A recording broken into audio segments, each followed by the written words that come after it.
The existence of the institution of commissions and independent offices, therefore, must force us to stay vigilant at all times and mindful of every real boundary that exists between organizations and agencies of state and government, and by implication of the clear, inevitable, and rigid limits constitutionally imposed on the power and authority we exercise in the public interest.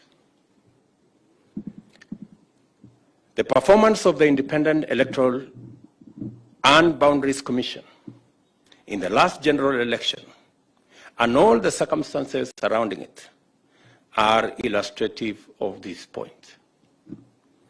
A while back, senior politicians teamed up to manage the presidential succession that was due in 2022, with a view to guaranteeing a very specific outcome of the ensuing election. A political mechanism was therefore instituted to facilitate this objective through the capture of autonomous constitutional bodies. In the case of the IEBC, this mechanism resolved to infiltrate the organization by introducing at its highest level 4 sleeper commissioners whose sole task was to lie in wait for the election, then spring into action and take drastic actions to subvert the will of the people.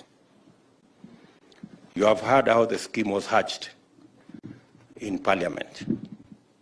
At the same time, the mechanism constituted a syndicate to execute a series of strategies consisting of bribery, blackmail, extortion, threats, and intimidation of various public officials of the IEBC, attempt their abduction, torture, and assassination, to storm the National Tallying Center and attempt treasonous insurrection, use of violence to cause the alteration of the vote tallying, as well as entice or bribe or force the IEBC chair to announce their favored candidate, or failing this, eliminate him and replace him with a willing accomplice from among the sleepers.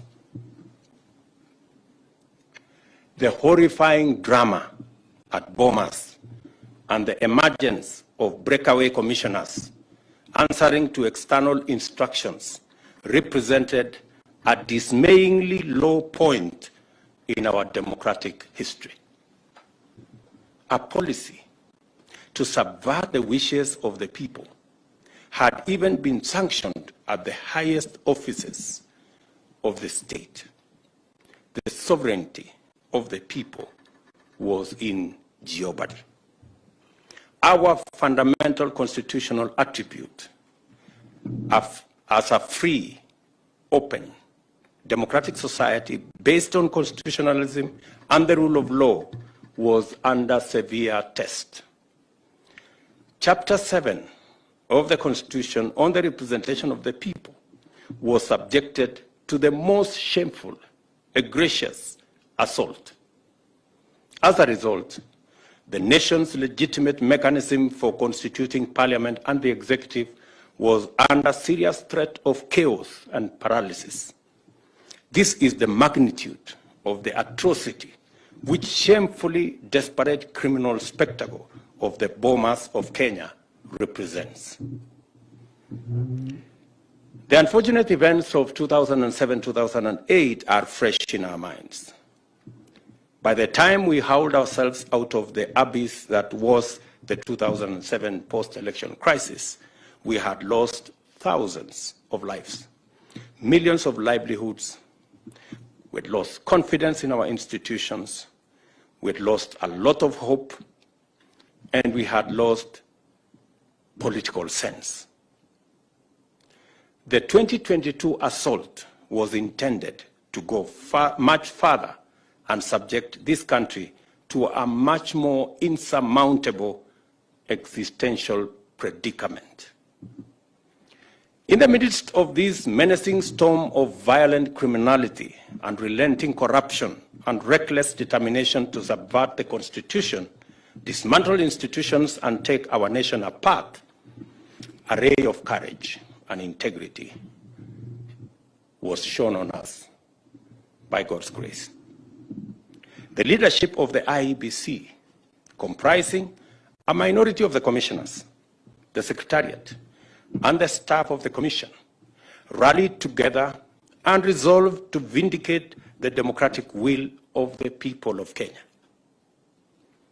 At great personal cost to themselves, they worked under extremely harrowing conditions to deliver an election which met the constitutional standard and announced results that were beyond reproach. Regrettably, IEBC officers were murdered in the course of duty by actors interested in compromising the elections. Many more were subjected to serious threats, coercion, intimidation, and all forms of pressure by emboldened agents of impunity. We now know that Chairman Wafula Chebukati, who is in this audience, and Commissioners Abdi Yakub Gulie and Boya Molu, as well as the CEO, Hussein Marjan, and their staff, were offered stupendous financial rewards to cooperate with the agents of impunity, but they bravely resisted. I think these good people deserve a clap, a much.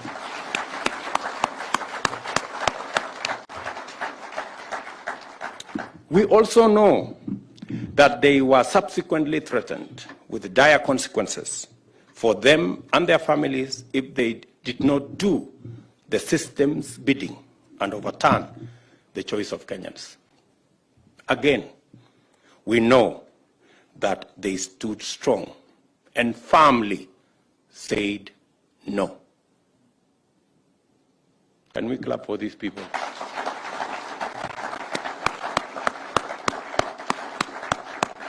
Chairman, stand up, and your two commissioners and the Marjan, please let us clap for those great people. You may take your seats.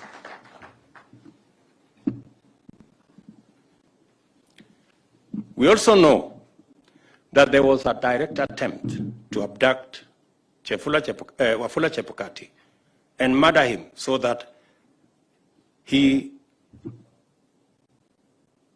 the commission would be paralyzed, or a compliant commissioner take over and subvert the people's sovereignty. It was a hard, cold, and lonely time. The threats were dire. The promised rewards very lavish, and the pressure relentless. It matters always that a public officer endeavors to do the right thing. It matters even more that a state officer did not once hesitate, even for the briefest moment, to stand his ground and do the right thing under the circumstances surrounding the announcement of the final presidential results in Bomas. We salute with great admiration the steadfast and the steadfastness, integrity, and leadership through example that Wafula Chebukati provided at the IEBC. It is this uncompromising commitment to his constitutional responsibility that enabled Chebukati lead IEBC in learning effectively from the 2013-2017 elections to deliver an election that met the highest standards, and in fact, that was unstealable. It takes a person who can stare death in the face and nevertheless